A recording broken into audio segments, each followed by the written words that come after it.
Habari za asubuhi ndugu watazamaji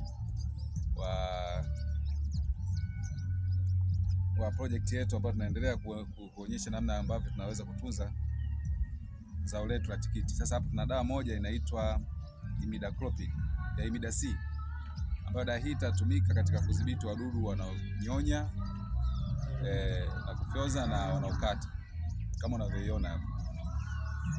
Hii kiambata chake ina kiambata cha Imidacloprid, ambapo kiambata hiki ndio kinasaidia katika kupambana na hawa wadudu kama nilivyoeleza. Kwa tutakuwa na dawa hii hapa, ambapo dawa hii tutatumia kiasi cha mililita 10 kwa lita 20 au lita 16 kama kwenye tanki unavyoona hivi. Hebu onyesha ile tanki pale. Pampu yetu hii hapa. Lakini tutakuwa na dawa nyingine hii hapa ambayo inaitwa Master Kinga. Hii dawa inatusaidia katika kuzuia ukungu au fungus katika zao hili la tikiti.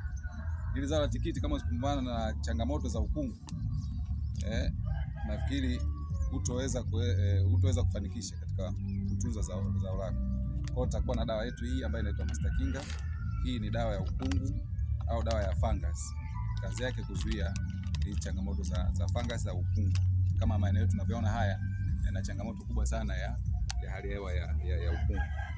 Kwa hiyo tutakuwa na hii. Lakini hii tutatumia kipimo chetu, tutatumia kiasi cha gramu 30, ambapo tunaweza tukatumia hii container. Ukiwa na container hii ambayo tushaipima tayari, tunafahamu kwamba hii container inachukua kiwango cha gramu 30 kwa mililita 16 kwenye pampu yetu. Kwa hiyo nataka nionyeshe namna ambavyo tunaweza tukapima kwenye lita 20. Hapo tutatumia lita 20. Hii ndio yetu hapa ina lita 20. Na ndugu mtazamaji, nafikiri katika kupima unahitajika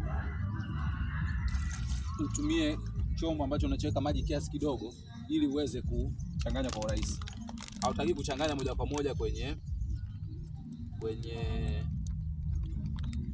pampu, maana ukichanganya moja kwa moja kwenye pampu inasababisha kuleta mgando, maana hii dawa ya unga hii inaenda kuziba kule kwenye zile filter. Kwa hiyo nimeweka kiasi cha gramu 30, naweka tena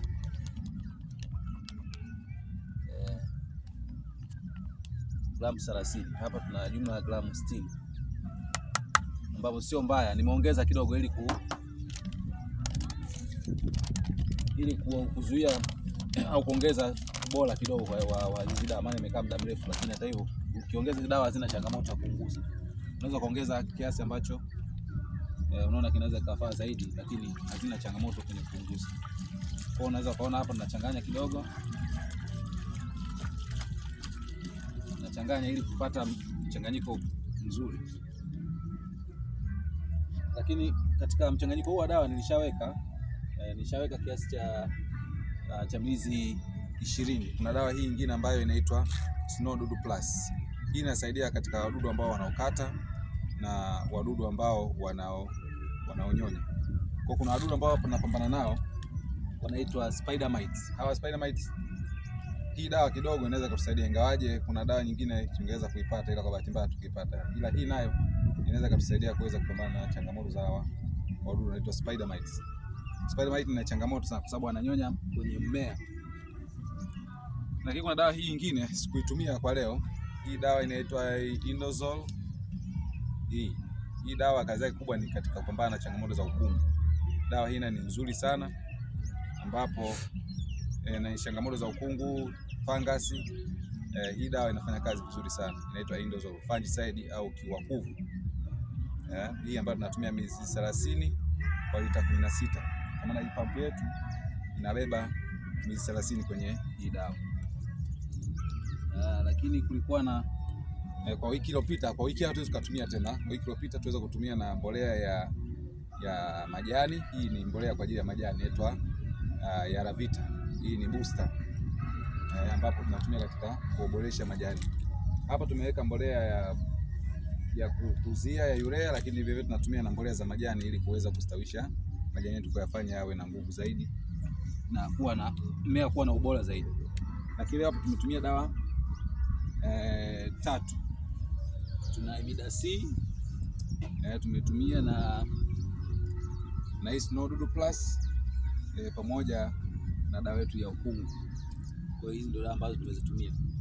Kwa hiyo hapo tunachanganya sasa ili kuweza kupata mchanganyiko mzuri.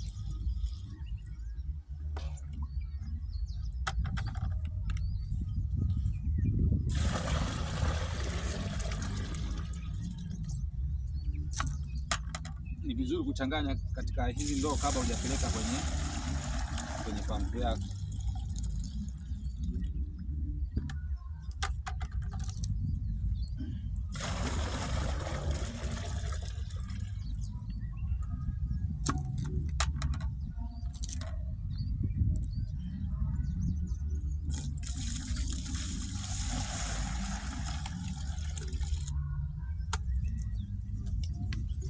Hapo nafikiri tayari niko tayari kuingiza kwenye pampu yetu hii. Kitu ambacho kuzingatia wakati unapoweka dawa kwenye pampu, hakikisha unakuwa na filter. Hii filter usitoe, maana hii filter inasaidia kuzuia uchafu usiweze kuingia kwenye hiyo pampu.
Hapa tunafunga sasa tayari kwa kwenda ku spray.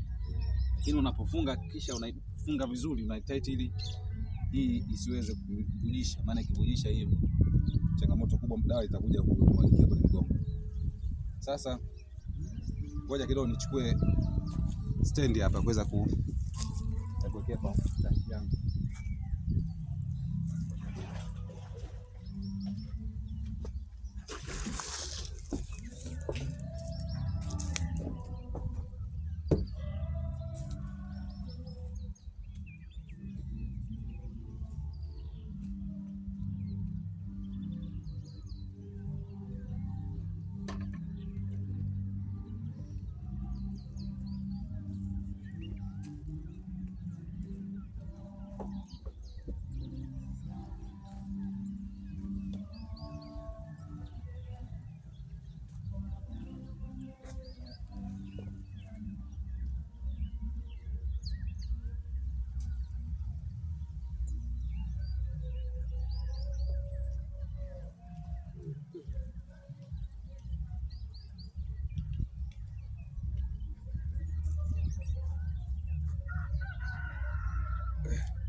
Sasa nataka naonyeshe namna ambavyo unaweza kupiga matikiti, maana namna ya kupiga matikiti unahitaji utaratibu wa kuweza kupiga juu ya majani na chini ya majani. Kwa mfano hawa wadudu wa spider mite, hawa wanaonyonya, mara nyingi huwa wanakaa chini ya majani. Kwa hiyo unapopiga hakikisha hii nozo inaweza kupuliza, utakuwa unaigeuza. Kama unapopiga chini ya majani inabidi uigeuze ikiwa inaangalia huku juu. Unapopiga juu ya majani utaweka tu kawaida, ili kupambana na hawa wadudu wa spider mite. Hawa wanaonyonya, mara nyingi wadudu wanaonyonya huwa wanakaa chini, wanakaa huku chini. ndivyo wanakokaa wengi. Kwa kama ukiangalia jani hili hapa limeathirika na hawa Spiderman. Unaona kama unavyoona hivi. Hawa buibui wadogo. Ukiangalia kama ni vibuibui fulani. Umeona hili nalo lishapitiwa. Kwa hiyo tunapiga chini na juu.